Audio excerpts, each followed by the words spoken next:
12 etapli chiskaga yozilibdi. U etap degan narsa Korolevskiy, lyuks chiska bu narsa-da. Prosta nomi. Kecha bitta patsient aytibdi, 12 etapli chiskaga yozilganman. 12 ta mahsulot yuzimga qilib, takkoy uxodlar qilib qo'yar ekan deb aytadi. U prosta nom 3 ta 4 ta yaxshi sifatli mahsulotlardan foydalansa, yuz yaltiragan effektni beradi. Aslida chiskani asosiy mohiyati o'sha qora tochka, komedonchiklardan tozalash. Uyingizni ham misol uchun уборка qilasiz.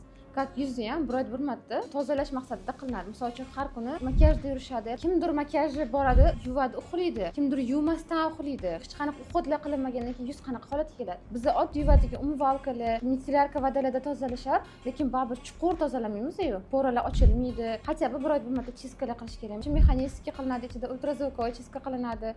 Vakuumli chiskalar bor, chiskalar ham har xil turlari bor. Yuzdagi holatga qarab chuqurroq, glubokий chiskalar bo'lishi mumkin, yengil chiska qilinishi mumkin. Glubokий chiskalarda yuz to'lib ketgan, qora tochkalar, komedonchiklar, ham shunaqa darajada to'lib ketgan odamlar keladi. Bitada tozalanmasligi mumkin.